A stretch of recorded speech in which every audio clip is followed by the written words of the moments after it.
Hello students, good morning. कैसे आप लोग? आज हम आपका क्लास 12 का इकोनॉमिक्स का मोस्ट इम्पोर्टेंट क्वेश्चन लेके आए हैं। ये आपका मॉडल पेपर है, इससे बहुत सारा क्वेश्चन एग्जाम में देखने को मिलेगा।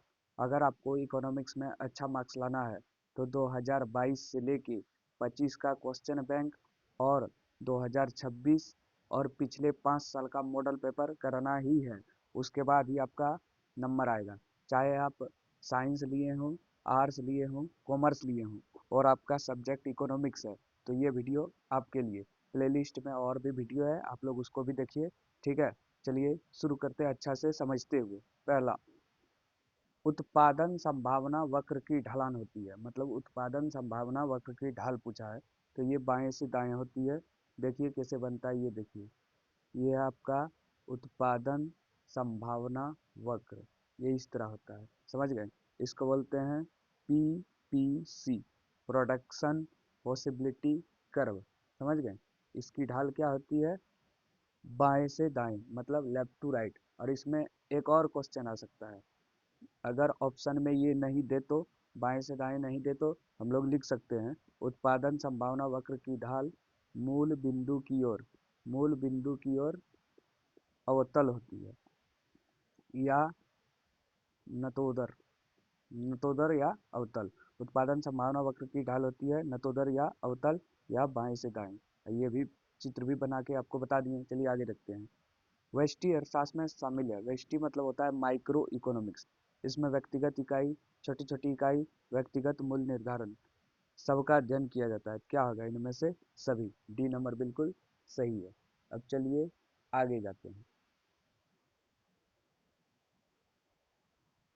जो एक अर्थव्यवस्था की एक केंद्र समस्या है। अर्थव्यवस्था की केंद्र समस्या क्या है? साधनों का आवंटन, साधनों का कुशलतम प्रयोग, आर्थिक विकास। तो इनमें से सभी। ये सब बहुत ही महत्वपूर्ण क्वेश्चन है। 2-3 बार आप लोग वीडियो देखिए और इसको एकदम पूरा से रट लीजिए, समझ लीजिए। अगला, आमतौर पर एक उदासीन वक्र होता है। उदासीन वक्र कैसे होगा? देखिए, ये है आपका उदासीन वक्र, ये है आपका उदासीन वक्र। ये क्या होता है? मूल बिंदु की ओर उत्तल। क्या होता है? मूल बिंदु की ओर उत्तल, झुका हुआ। इसको उनतोदर भी बोलते हैं। उनतोदर, समझ गए? उनतोदर या उत्तल। और नतोदर को अवतल बोलते हैं। देखिए दोनों याद रखिएगा। उदासीन वक्र मूल बिंदु की ओर उत्तल, और उत्पादन संभावना वक्र क्या होगा? मूल बिंदु की ओर नतोदर या अवतल।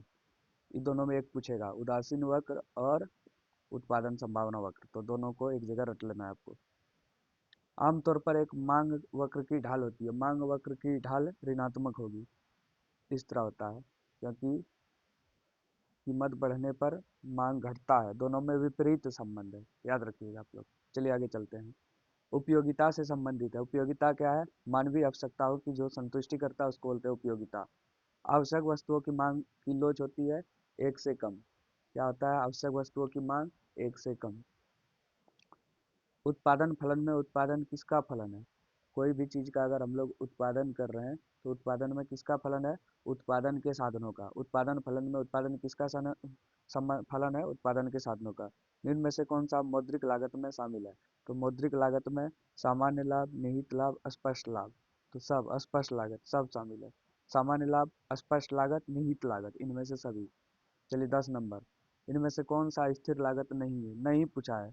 तो बीमा स्थिर है, ब्याज स्थिर है, कारखाना किराया स्थिर है, कच्चे माल की लागत स्थिर नहीं है। तो सी नंबर। स्थिर लागत क्या है और क्या नहीं, आप लोग याद रखिएगा। स्थिर मतलब जो परिवर्तनशील नहीं होता है, और जो अस्थिर लागत है वो परिवर्तनशील होते रहता है। तो कच्चे माल की कीमत ये परिवर्तनशील लागत का उदाहरण है। अब चलिए अगला क्वेश्चन।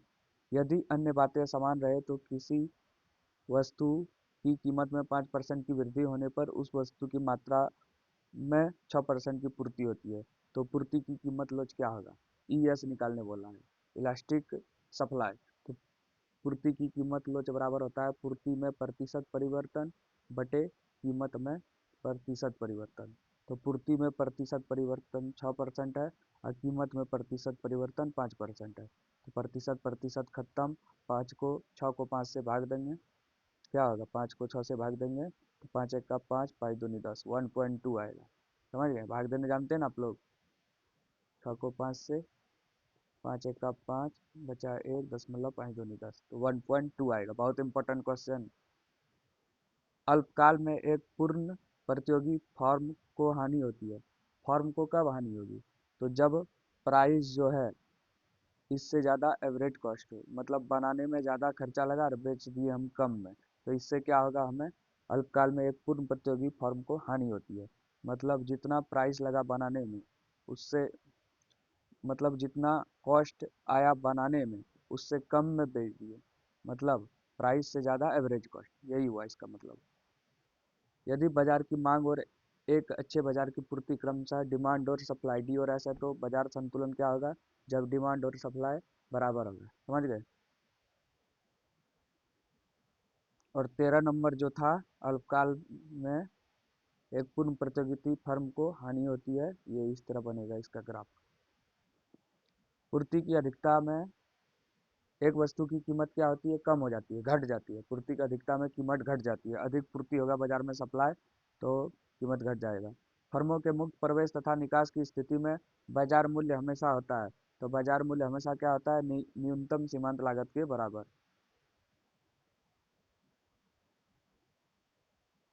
निम्नलिखित चित्र प्रदर्शित करता है, मतलब ये चित्र क्या प्रदर्शित कर रहा है?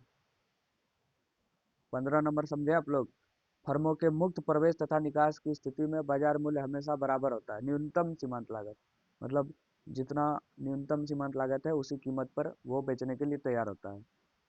ये चित्र है, देखिए इसमें क्या हो रहा है? प्राइस स्थिर है, जैसे प्राइस मान लीजिए 20 रुपया, ये स्थिर है, लेकिन मात्रा बढ़ रहा है, तो इसको क्या बोलेंगे? जब कीमत स्थिर हो और मात्रा डिमांड बढ़ रहे, तो इसको क्या बोलते हैं हम लोग? पूरी तरह से लोचदार मांग, लोचदार मांग बोलते हैं इसको।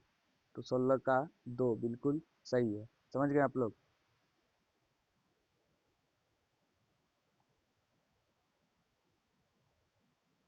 17 नंबर देखिए। एकाधिकार में फर्मों की संख्या होती है 1, द्विअधिकार में 2 होगा, अपूर्ण प्रतियोगिता में बहुत अधिक। स्थिर पूंजी के उपभोग को क्या कहते हैं? मूल्यह्रास। स्थिर पूंजी के उपभोग को क्या कहते हैं? मूल्यह्रास। जो पूंजी स्थिर है, जैसे 1 लाख रुपया कोई भी फैक्ट्री में लगाए हैं और इसका फायदा खा रहे हैं, तो वो ठीक है। अगर ये 1 लाख को ही खा रहे हैं, तो ये मूल्यह्रास हुआ। तो 18 का B नंबर बिल्कुल सही है। 19 नंबर, बाजार की संरचना जिसमें केवल 2 फर्म है, द्विअधिकार बाजार। एक फर्म है, एकाधिकार। द्वितीय क्षेत्र में कौन शामिल है? विनिर्माण, क्योंकि बैंकिंग, बीमा, व्यापार ये सब तृतीय क्षेत्र में शामिल है। तो द्वितीय क्षेत्र में कौन शामिल है? विनिर्माण। चलिए आगे चलते हैं। मौद्रिक नीति से संबंधित है। मौद्रिक नीति क्या है? ये खुले बाजार की नीति, ये RBI का है मौद्रिक नीति। केन्सियन गुणांक के बीच संबंध स्थापित करता है। केन्सियन गुणांक मतलब के, इसका सूत्र होता है डेल वाई बटे डेल आई, मतलब आय बटे निवेश। समझ गए। तो इन्वेस्टमेंट आई और इनकम वाई, तो निवेश और आय के बीच संबंध के बराबर del Y by del I, याद रखिएगा। गेहूं निम्न में से किस सामान के निर्यात में एक मध्यवर्ती वस्तु है? बिस्कुट भी बनेगा, चपाती भी, ब्रेड भी, तो इनमें से सभी। कुल मांग का मुख्य घटक है। कुल मांग माने व्यक्तिगत मांग, निवेश, सार्वजनिक उपभोग, इनमें से सभी। तो 24 का क्या हो जाएगा आपका? डी। 25, यदि MPC का मान 0.5, प्रारंभिक निवेश 100 करोड़, प्रारंभिक निवेश 100 करोड़, मतलब डेल आई दिया है 100 करोड़, MPC का मान 0.5, तो अर्थव्यवस्था में आय में वृद्धि होगी। कितना वृद्धि होगी? डेल वाई निकालने बोला है। तो देखिए इसको कैसे निकालेंगे। तो पहले के निकालना है, केनियन गुणांक, तो 1/1 - MPC होता है। तो 1/1 - MPC का मान 0.5 है। तो एक में जब 0.5 घटेगा, 0.5 आएगा, ये दशमलव उड़ेगा, 10/5 मतलब 2, 2 आ गया। अब क्या निकालना है आपको? Del Y. तो डेल वाई बराबर होता है के गुना डेल आई, क्योंकि के बराबर होता है डेल वाई बटे डेल आई। तो यहीं से डेल वाई बराबर ये दोनों गुना हो जाएगा। तो के का मान कितना आया? 2, और डेल आई का मान दिया है 100 करोड़। तो आया आंसर आपका 200 करोड़। कितना आया? 200 करोड़। इस तरह का एक क्वेश्चन एग्जाम में देखने को मिलेगा।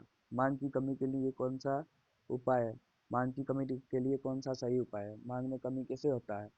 तो ये होता है राजकोषीय उपाय, मांग की कमी के लिए, और मौद्रिक उपाय दोनों शामिल है। निम्न में से कौन सा बजट विकासशील अर्थव्यवस्था के लिए सबसे उपयुक्त है? तो घाटे का बजट। जो व्यय सरकार के लिए परिसंपत्ति नहीं बनाती, मैंने कोई आय सृजन नहीं करती, उसको बोलते हैं राजस्व व्यय। क्या बोलते हैं? राजस्व व्यय। बजट में शामिल है। बजट में क्या शामिल है?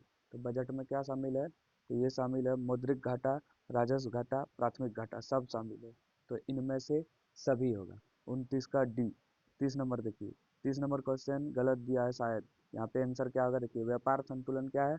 निर्यात और आयात के अंतर को, दृश्य वस्तुओं का निर्यात माइनस दृश्य वस्तुओं का आयात, इन दोनों के अंतर को व्यापार संतुलन कहा जाता है। ठीक है, ये आपका कंप्लीट हो गया। धन्यवाद।